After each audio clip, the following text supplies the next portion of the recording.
take it on at the right time. Honorable Musalia Mudavadi. The Honorable Mutahi Kagwe. Chief Justice Martha Karambuko. This is KBC, the voice of Kenya. Asking the right questions. I don't know how it made you feel as speaker who is presiding over a house where members can be compromised with 10,000 shillings. We keep our guests comfortable. A mission to ensure our audience gets a complete story. For a few hours or so, I thought this is it. My end has come. If really we want an end of this pandemic, we must fight. Our goal, to tell it as it is for the benefit of our viewer. And I'm sure we will have good discussions. All right. That will make probably your viewers understand KDF better. With 21 radio outlets. During a live interview on KBC TV, Chief of Defense Forces General Robert Kibosha. Jaji mkuu kwa mara ya kwanza katika mahojiano yake ya kipekee na runinga ya KBC Channel 1. And 2 TV stations covering over 90% of the entire country. The message always gets home. KBC, the home of on-air TV interviews.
Good afternoon. This is Lunchtime News.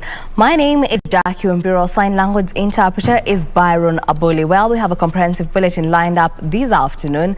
And to kick us off, members of Kenya's newest tribe, the Shona, have begun registering as voters in readying for next year's general election. The group says it is elated by their newfound identity and cannot wait to exercise their democratic right. The community that was recently recognized as Kenyans will for the first time have their say in Kenya's electoral process.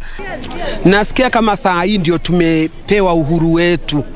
Sisi sasa ndio kama tumekuwa tukipigania inchi yetu. This being their very first time to participate in a general election, there are many things that they don't know, and therefore a lot of civic education is being done. The members of the Shona community began registering as voters in Kiambu County, even as they challenge all eligible Kenyans to enlist as well. Vitisho ni kwamba hii ni kitambulisho yangu na hii ni kura yangu, na kila mtu angekuwa na yeye kama hii iwe ndio siri yake na Kenya yake. Meanwhile, Mombasa ODM party chair Muhammad Khamis has called on youth and women in the county to come out in large numbers and register as voters. Khamis assured party supporters that ODM nominations will be free, fair and credible. Kila mtu anataka kugombania kiti kuanzia ugavana, mbunge, senator, women rep, county rep. Hizi nafasi hakuna mtu yoyote aliyowekewa nafasi hizi. Hizi nafasi ni za umma na kila mtu tunamkaribisha. He spoke even as a section of leaders in Makueni urged residents to register as voters. Na ningetaka pia niuleze viongozi wale wengine wajiunge, wa promote wananchi ili tuongee nao waende pale wajiandikishe ili tuhakikishe kufikia mwaka wa 2022 tutakuwa na the numbers. The leaders said the current turnout is far from impressive. Yusufar reporting for Lunchtime News. In other news, Kenya has received a consignment of 504,000 additional doses of the Johnson & Johnson COVID-19 vaccine in yet another boost to the ongoing COVID-19 vaccination campaign in the country. The vaccine doses arrived in Kenya Thursday night through the African Vaccine Acquisition Trust mechanism and were received by officials from the Ministry of Health at the Jomo Kenyatta International Airport. The Ministry of Health said the latest consignment will go a long way in boosting the ongoing vaccination exercise. Ministry officials have called on Kenyans to get vaccinated, noting there are enough doses. A total of 4,733,770 vaccine doses have so far been administered across the country as of October 20th, 2021. Out of these, 3,416,746 were partially vaccinated, while those fully vaccinated were 1,317,024. The government is working towards vaccinating a targeted adult population of 27,246,033. The additional doses have arrived just 2 weeks after Kenya received a consignment of 252,000 doses of Johnson & Johnson vaccine, which were directly procured by the government. Beatrice Gatonyangetich, Lunchtime News. Still on matters health, Kenya and Uganda have launched a cross-border mass drug administration against blindness causing trachoma. The exercise seeks to synchronize drug administration among the residents of West Pokot and Turkana counties with the neighboring Uganda in an effort to fully eradicate the disease.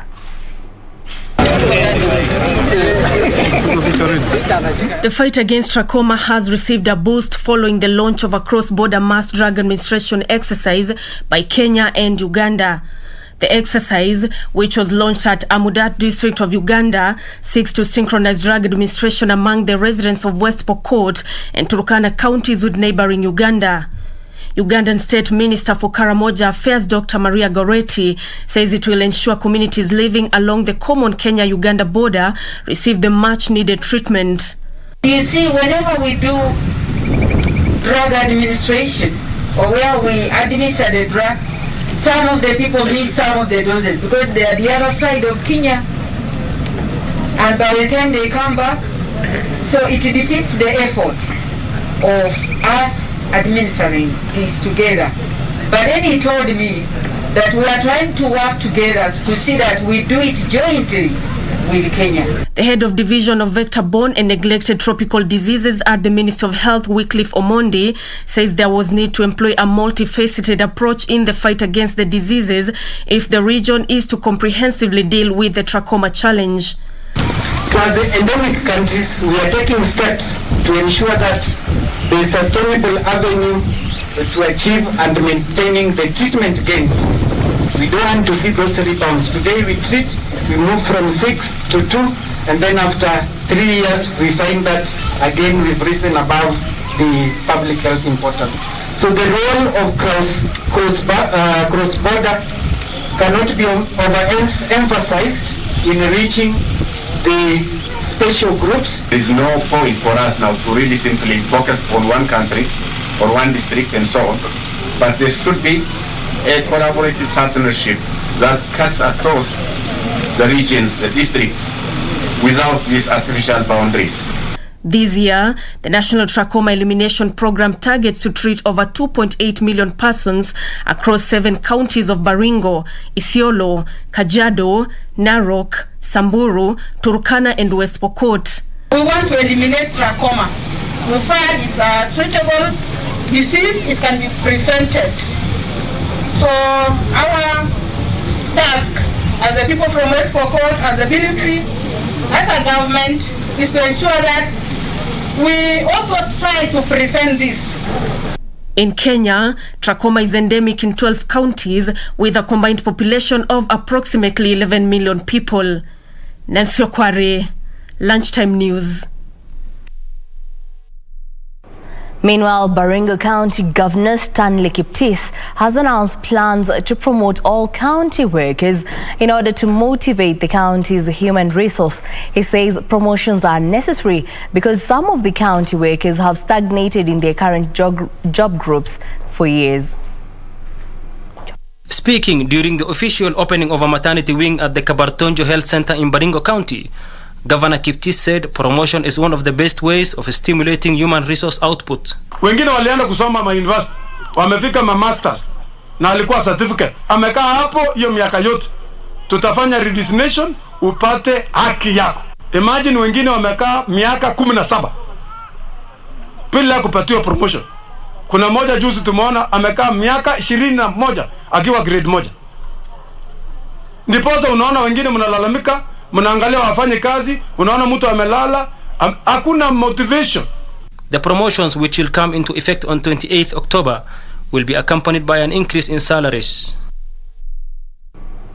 A section of leaders in Nakuru County has lauded the president, saying his speech during the Mashujaa Day celebrations was a step towards national development. The leaders say the pastoralist community will benefit greatly from the 1.5 million shillings allocated to livestock production by the president. Speaking separately, the leaders praised the president, saying the money allocated to the livestock sector enhanced production. Jamii ya Wamasai, tunamshukuru sana kwa sababu ameendelea kutushikilia na ameendelea kutuongoza kwa njia ambaye inafaa. Kwanza kabisa kwa message yake ya Mashujaa Day, alipatiana 1.5 bilioni 1.5 kwa jamii yote ya wafugaji. Na sisi kama Wamasai tunashukuru kwa sababu hizo pesa zitaenda pakubwa kupunguza chakula ya mifugo. They also rejoiced at the lifting of the curfew. Tunamshukuru zaidi pia kwa kutoa curfew. Sasa watu wanaweza fanya biashara vizuri na biashara zitaanza kuamuka kwa sababu haswa vijana walikuwa wameumia sana na kuuza na kulipwa hapo. Sisi kama wafugaji na pia tunashukuru kwa sababu hata ya kuweza kupeleka ng'ombe usiku. Mara nyingi tunaweka ng'ombe gari, tunashindwa kupeleka hata usiku, na jana alipotuondolea curfew tulisherekea na wafugaji wamefurahi, na tunajua serikali hii imejali kila tabaka ya wananchi wake. They lauded the president's move to allocate funds towards the construction of classrooms. Sekta ya elimu amepeana 8 billion ambayo itasaidia mambo ya KBC, na ni jambo ambalo limekuwa kwa discussions kwa muda mrefu, na pesa hizi zitasaidia sana haswa walimu na kuboost walimu kwa kazi yao ya KBC. The leaders further urged the business community to take advantage of the extended business hours to recover the losses but ensure they adhere to COVID protocols. Watu wafurahie kwa sababu watu wameumia kwa muda, na ningelipenda sana watu wasigatie zile mkataba au zile sheria ambazo zimewekwa na Wizara ya Afya. Na pia tunashukuru president wetu kwa kukubalia watu curfew pia itolewe kwa sababu.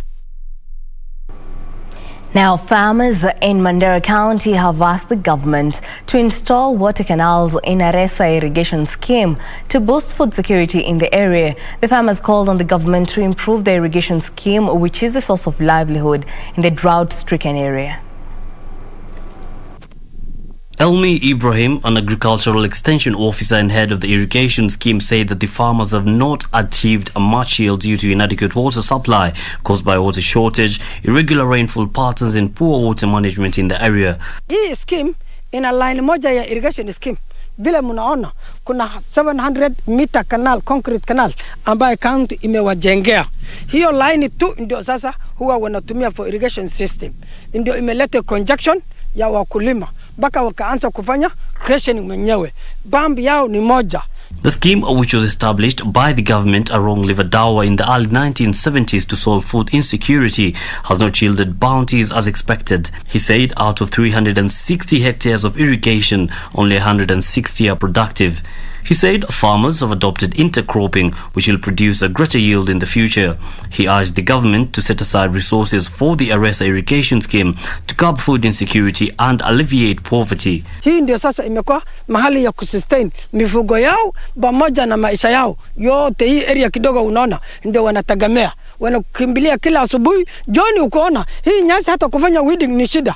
Naomba serikali ya county na serikali kuu, NGOs utusaidie bamba moto, yani bamba ya kupeleka mahali mbali na canal.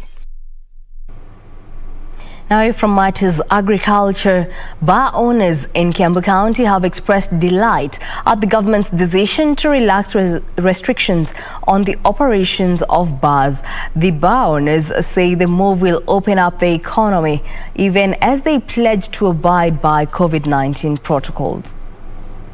The bar owners, led by the Bar Operators Association Kiambu branch chairman Richard Kagiri, say they hope to recover the losses incurred during the tight restrictions. Tunamrudishia shukrani za dhati kwa sababu ya kuweza kufungua nchi, na pia tunarudishia Mutahi Kagwe shukrani zetu za dhati kwa sababu ya kufafanua yale ambayo yalisemwa na Rais wa Jamhuri ya Kenya.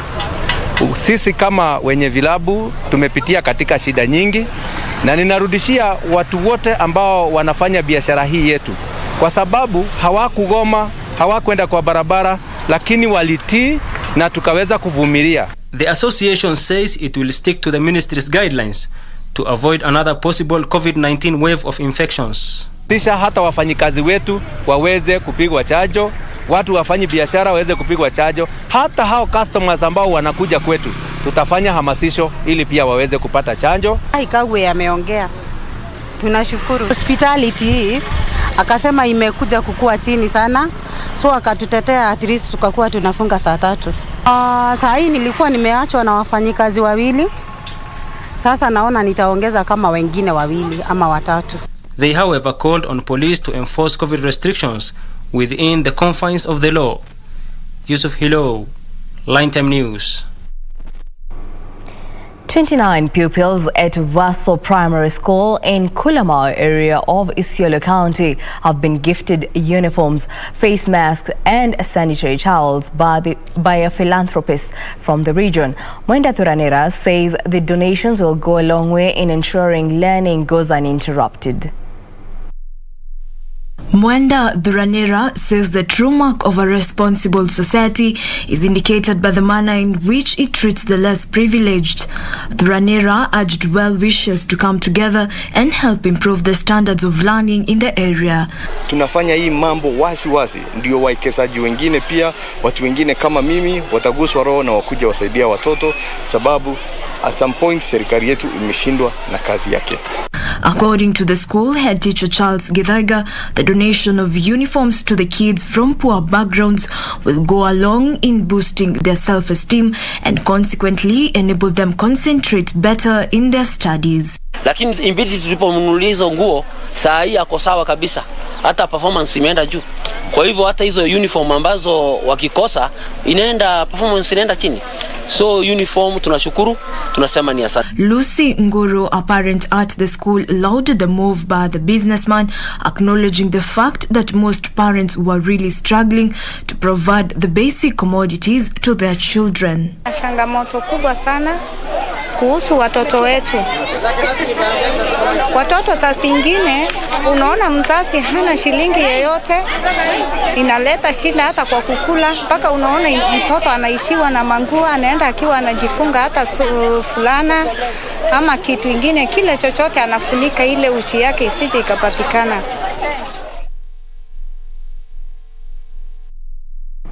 In other news, the race for the Nakuru gubernatorial seat played out at the County Matatu Association's elections, with factions threatening to split the society into two. Some members say they are in support of Governor Lee Kenyanjui, while others have thrown their weight behind Senator Susan Keheka. In the recent elections, members perceived to be the Kinyanjui's die-hard supporters were kicked out of their positions and replaced by Senator Kihika supporters. Kuliwa nilichakuliwa na wale niko nao hapa ni kuchakuliwa alichakuliwa. Kwa hivyo yetu tunataka ya kwamba tuweze kupatia wale ambao tunaongoza tuweze kuwapatia uongozi mzuri ambao utakuwa na faida kwao. Central Rift Matatu Owners Association Chairman Stephen Muli said members had their say and sent home leaders they perceived as unfit to hold office. Na ule alikuwa Maifais Bwana Wambugu aliweza kuondolewa na secretary pia akaweza kuondolewa. Muli added that the current office will work with Senator Kihika for the betterment of their welfare. On the other hand, Wilson Kipsang, a board member, accused the former vice chair of frustrating members, saying they opted to kick him out of the post to safeguard their interests. Ondolewa town, akasunguka nyuma kwa county na akaanza kuitisha members wetu pesa.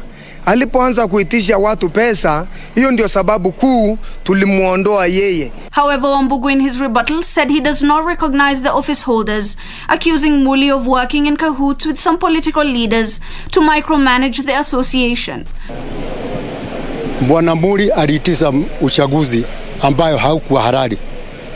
Amekuwa akipanga mkutano kwa hoteli akiwa na watu wachache. Wambugu and his team boycotted the election, saying he will issue a way forward on their next move over the matter. And now on matters health, experts say there is a need for a dynamic shift from conventional to organic farming, which they say carries immense health benefits. Director of Resources-Oriented Development Initiatives Kenya, Esther Bett, says the use of conventional synthetic fertilizer, herbicides and sprays introduce dangerous chemicals in the soil and water, which are not only harmful for human consumption but destructive to the natural soil consumption. She was speaking during an organic food exhibition in rural Kiambu County, which saw stakeholders warn against increasing appetite for making quick cash at the expense of human health.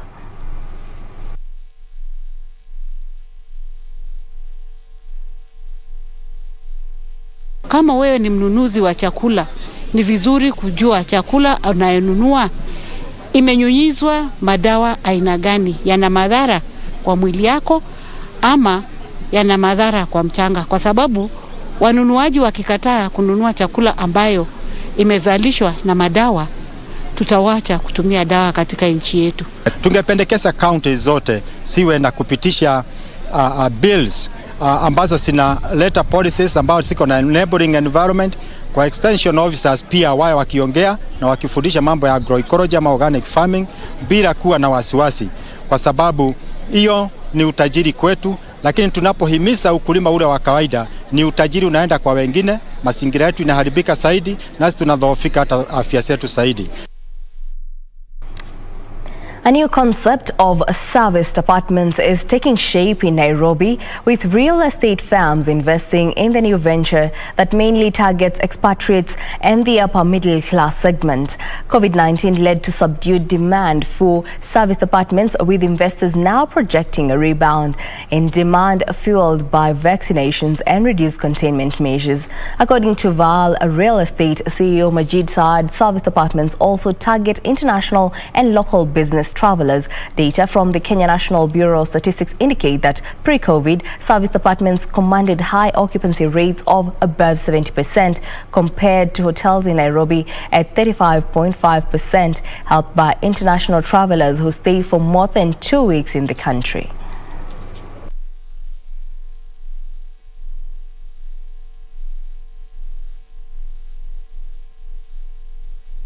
We have shifted a bit of our attention towards the Riverside Drive area. We believe it's the center of Nairobi. The reason for doing this is because we believe it's more profitable for our investors as per the normal apartments which you would rent out to a long-term tenant.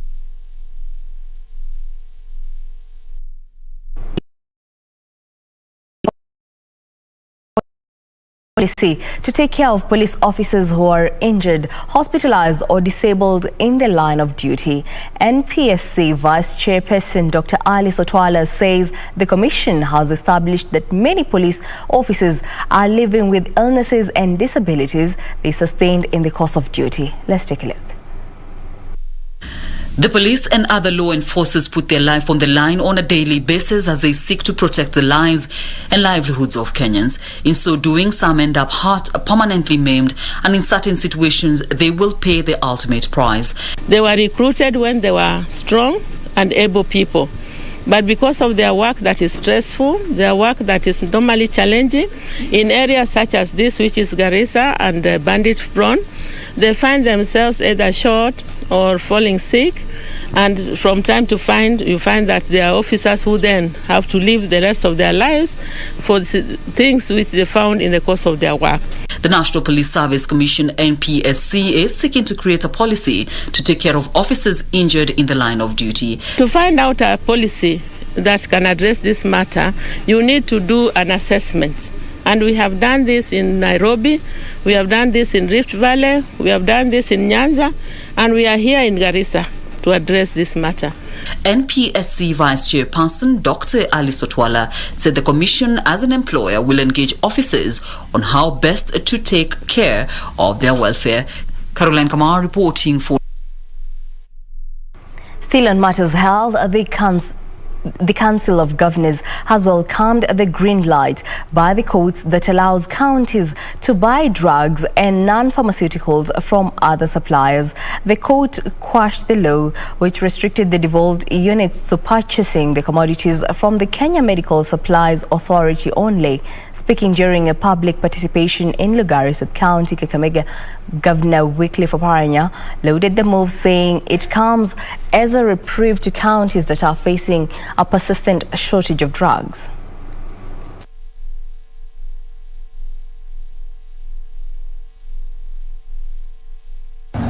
Kitu tumefanya kama Council of Governors, tumeenda kotini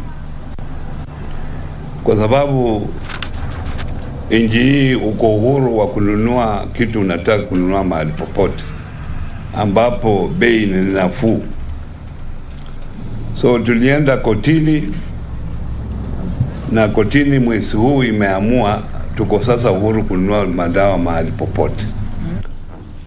Tuna wajumbe wengine ambao walishirikiana na private drug suppliers, wale wanapeleka kwa KEMSA. Unajua KEMSA pia inanunua kwa suppliers. Wakaenda huko ndio walileta hiyo sheria. Ndio kwa sababu magavana tulienda kotini. Sasa kuanzia mwezi ujao Well, and on that note, we'll take a short break. Don't go too far. We'll be back with more news.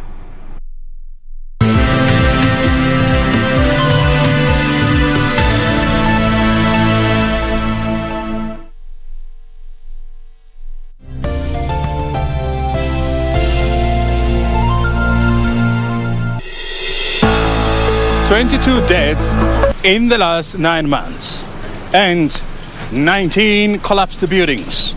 This is the mess in Kenya's construction industry. And the blame game continues. But who will bring the mess to a stop? We've learned lessons in the past that were meant to lead to the information of all these agencies. It is now good to follow what these agencies are saying so that things do not go wrong. So my appeal to each and everyone is that let's just ensure we do the right thing and nothing will go wrong. This week on Inside Government, our conversation revolves around the building code and the enforcement measures. And we are talking to the Executive Director at the National Construction Authority, Engineer Maurice Akech, right here on KBC Channel 1.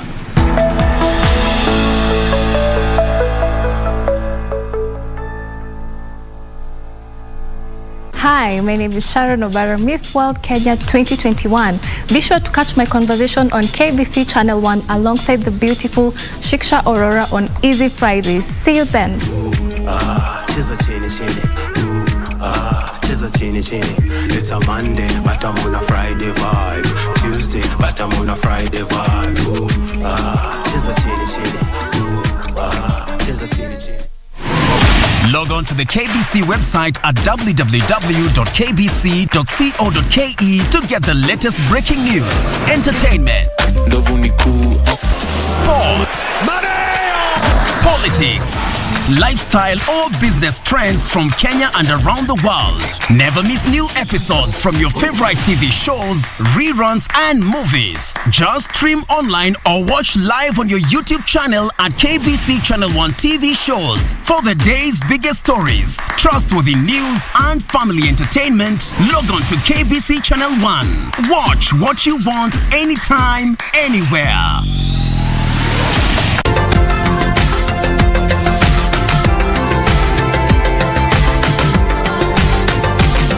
Let's talk about the importance of ensuring that you're disciplined, to a healthy lifestyle. When it comes to diet, they say you are what you eat, and actually that's the truth of it. Because actually whatever you eat, it dictates your nutritional status. Sometimes you may be very consistent and disciplined, but the results are not coming so fast. What should motivate me to keep going for 6 months, 8 months? I'm still, holding on to this. And most of the time, these foods are not so interesting. When it comes to weight loss, you're not going away from the food that you're used to. It is the same food that you're used to, but now you're eating with discipline.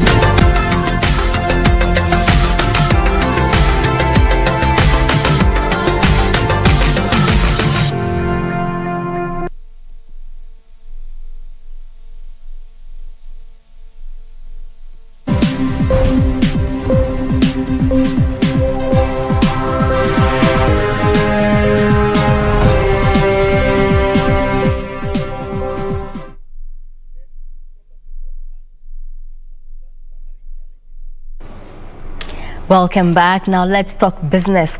Tea prices hit a high of 333 shillings per kilo last week as the government intensified reforms in the subsector.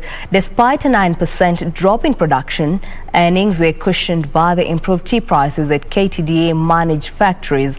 Tea production dropped to 55 million kilos in the July-September period compared with 60 million kilos for a similar period last year. In the last 2 years, the government has carried out major reforms in the tea subsector aimed at improving prices and production. The reforms have seen a total overhaul of Kenya Tea Development Agency, management and shareholding, while the Ministry of Agriculture has set a minimum reserve price of 250 shillings per kilo of tea. KTDA says despite a dip in productions, earnings to farmers have remained high in the last quarter, as the average price of tea reached all-time high of 333 shillings mid this month. The agency says production is expected to improve following the allocation of 1 billion shillings for subsidized fertilizer by the government on Wednesday. During his Mashujaa Day speech, President Uhuru Kenyatta directed National Treasury to allocate tea subsector 1 billion shillings to help procure subsidized fertilizer to be distributed to tea farmers in the country.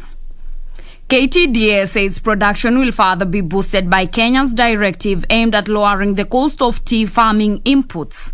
The tea agency says so far it has imported and distributed a total of 65,000 tons of fertilizer, while an additional 21,000 tons were produced locally to bridge the shortfall between the required volumes and that which was imported. Reporting for Lunchtime News, I am Teresa Mutai. Now, on that note, we cross over to Sagret Hotel, where bar owners under National Bar Owners Association will be partnering with the Ministry of Health by offering their spaces as vaccination centers in efforts geared towards shoring uptake of COVID-19 vaccines. The umbrella body has further welcomed government's directive on operations of the entertainment joints. Our reporter Regina Manyara is at a stakeholders meeting currently underway. Regina, kindly bring us to speed.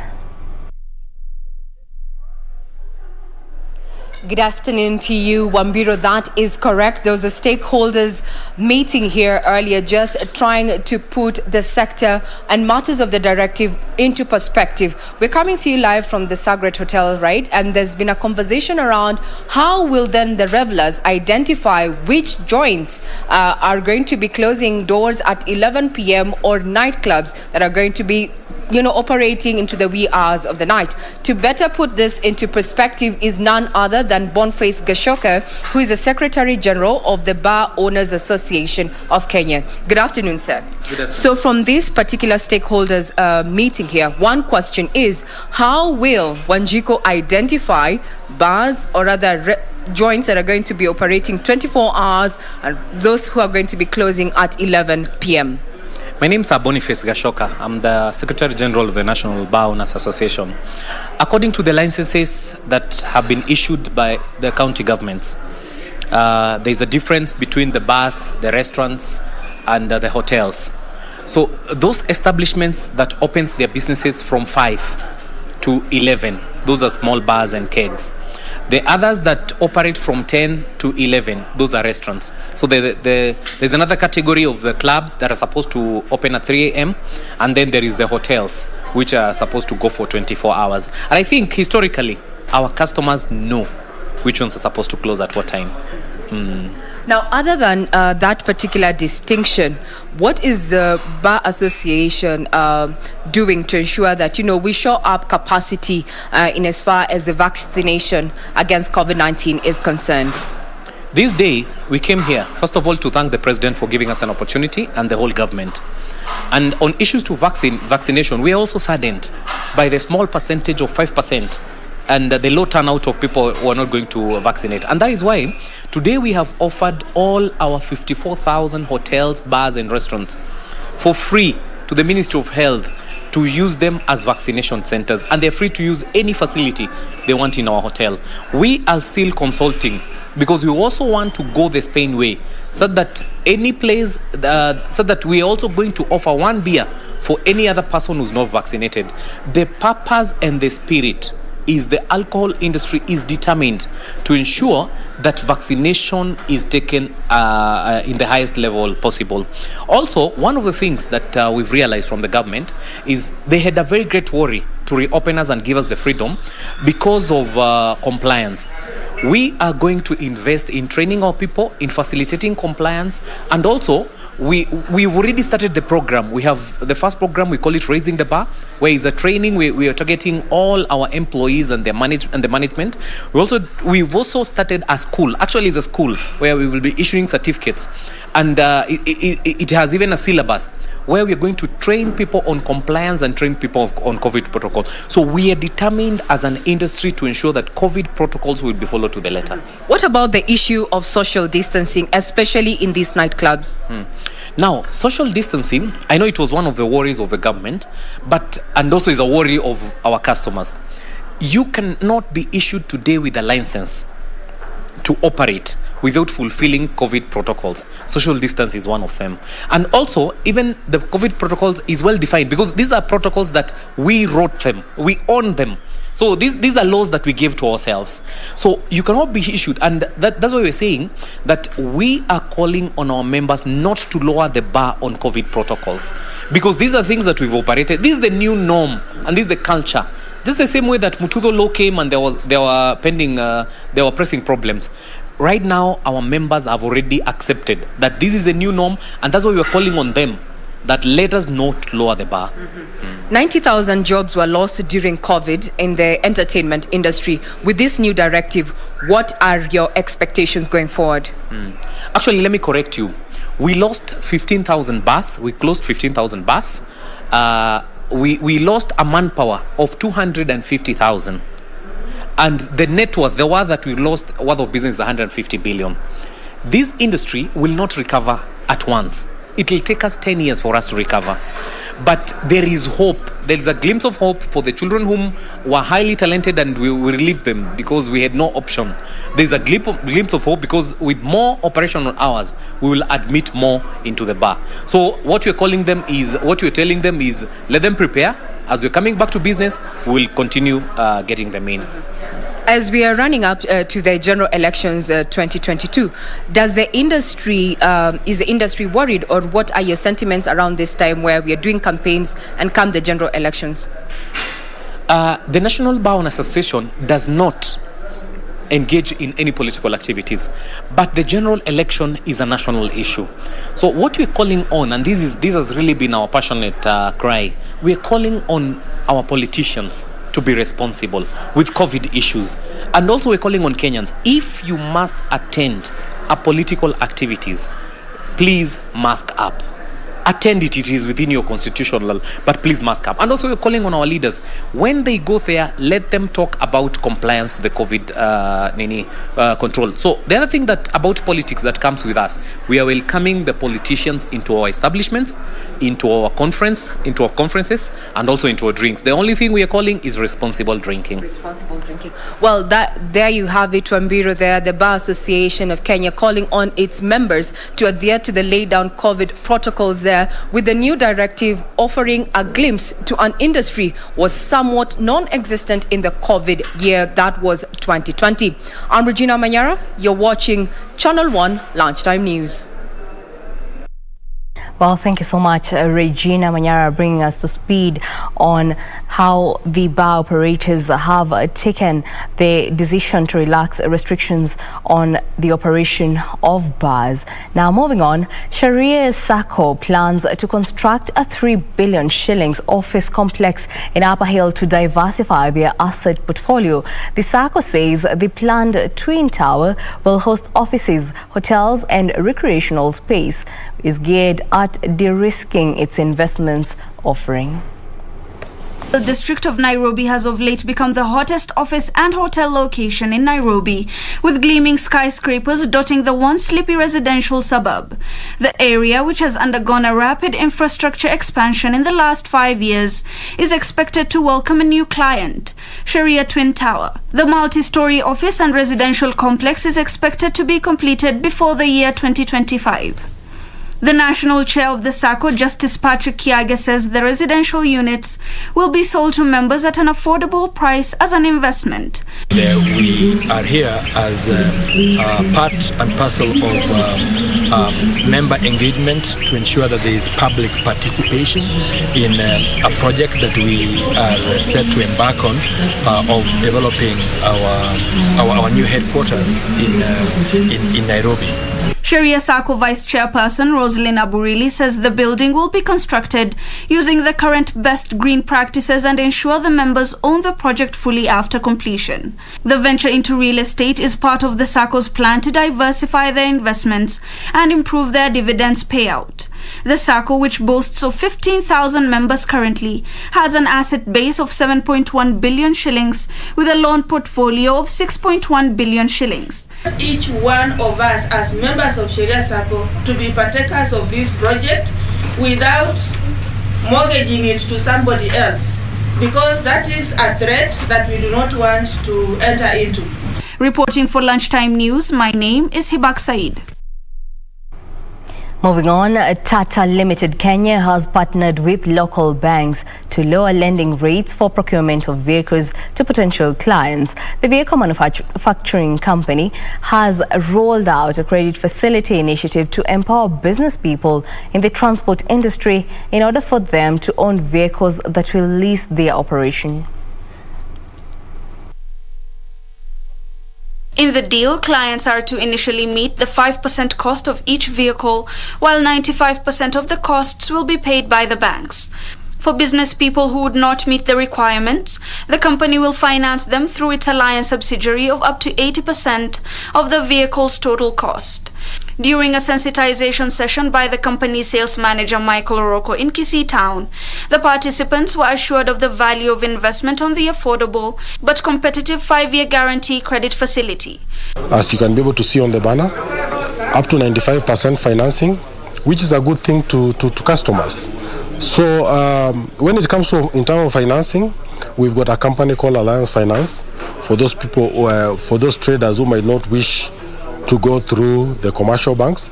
You can always walk into our offices, talk to us, and be able to get financing of up to 80% financing.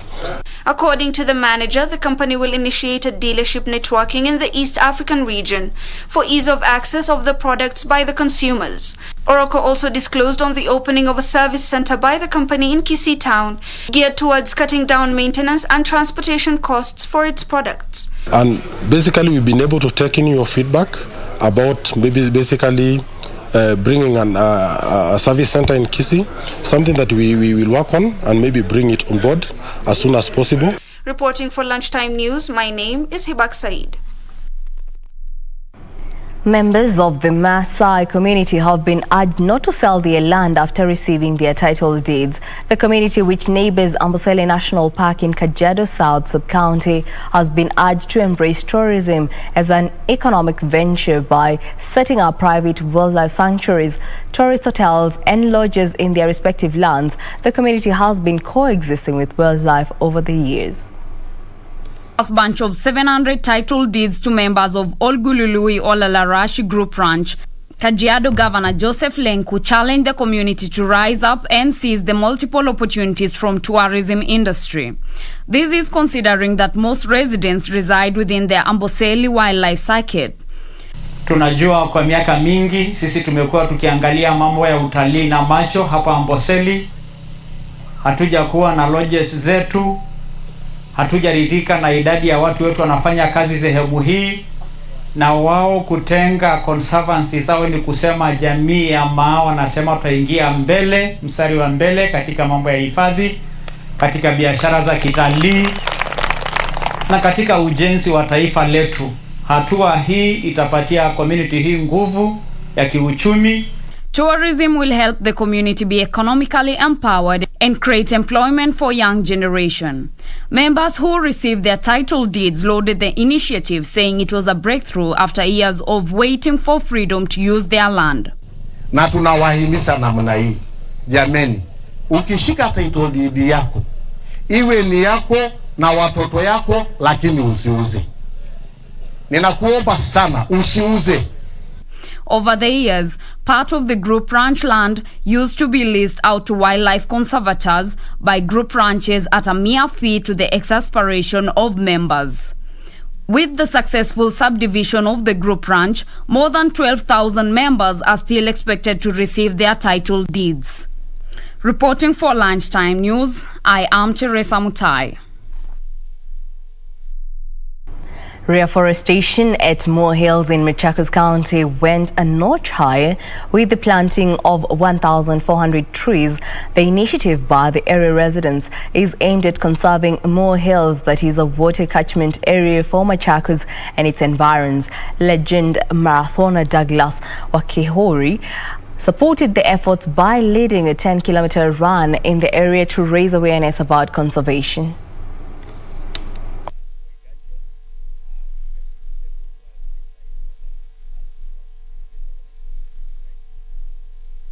We are hoping to plant about over 1,000 trees, and this is to give back to the environment that supports us as athletes, and especially runners. We need the trees, we need oxygen, and by doing this, all of us, if we put our energy together, wherever you are, it doesn't have to be here, wherever you are, give one day in your life and plant as many trees as you can.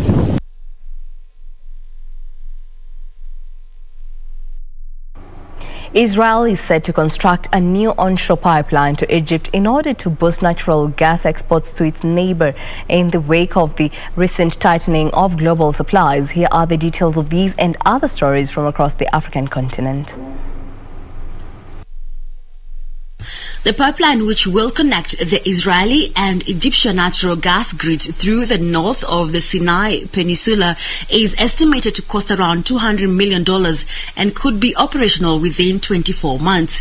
A new onshore pipeline, coupled with plans to construct a second subsea pipeline to Egypt within a few years, will further cement Israeli position as a key energy hub in the eastern Mediterranean, which has upended diplomatic relations with countries in recent years. Meanwhile, the value of Rwanda's exports to the African continent is expected to triple in 10 years after taking part in the African Continental Free Trade Area, one of the world's largest free trade zones. The African Continental Free Trade Area is expected to promote industrialization and competitiveness, as well as create millions of jobs across the continent. It is also hoped that it will unleash regional value chains that could facilitate Africa's meaningful integration into the global economy. Finally, demand for Ugandan coffee in Italy has helped increase exports of the beans to the highest in at least 30 years. Uganda overtook Vietnam to become the second largest supplier of coffee to Italy for the first time this year, behind Brazil. Total shipments jumped from 21% to 6.5 million kilograms bags in the year through September. Italy and Germany, which together produce more than 60% of the European Union's roasted coffee, has diversified their sources for the beans, with Brazil and Vietnam having had trouble exporting amid shipping disruptions. European buyers increased uptake from growers, including Uganda and India. More than 2,000 Amazon warehouse workers in New York City hope to hold a vote to unionize in the latest labor push at the firm. The workers from 4 Amazon sites in Staten Island want higher wages, safer working conditions and longer breaks. Here are the details of these and others from across the globe. Amazon is the second organizing online shopping giant this year and comes amid a pickup in union activity across the U.S. Amazon Labor Union announced that it will file a petition to the National Labor Relations Board inquiring to formally allow a vote. So far, more than 2,000 workers have signed the petition. Workers are also demanding Amazon to stop their union-busting practices and allow workers to use their rights to organize towards collective bargaining without interference. Meanwhile, electric car maker Tesla has brushed off supply chain issues and the global microchip shortage to report record quarterly sales and profits. Tesla has achieved the best ever net income, operating profit and gross profit. The firm stated that China remained its main exporting hub and plans to roll out a different type of battery in its standard vehicle worldwide. Analysts stated that the new lithium iron phosphate batteries are cheaper than traditional batteries and offer a lower range. Finally, China's trade policies have come under strong criticism during a review at the World Trade Organization. The U.S. accused China of skewing the playing field by using unfair trade practices such as preferential treatment of state businesses.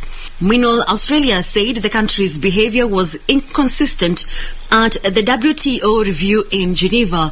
Australia said China had benefited significantly since it joined the WTO, but argued it was not acting fairly. In the past 18 months, China has imposed restrictions on many Australian exports, including barley, coal, sugar, wine and beef.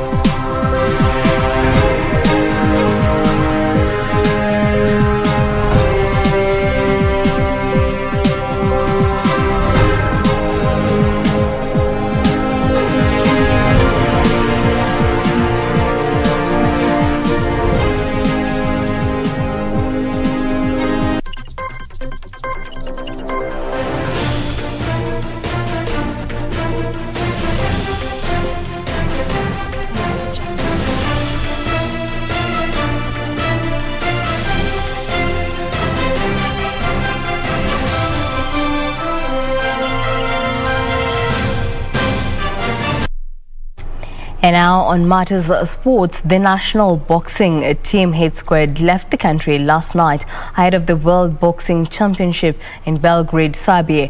The global showpiece is slated for October 23rd to November 6th.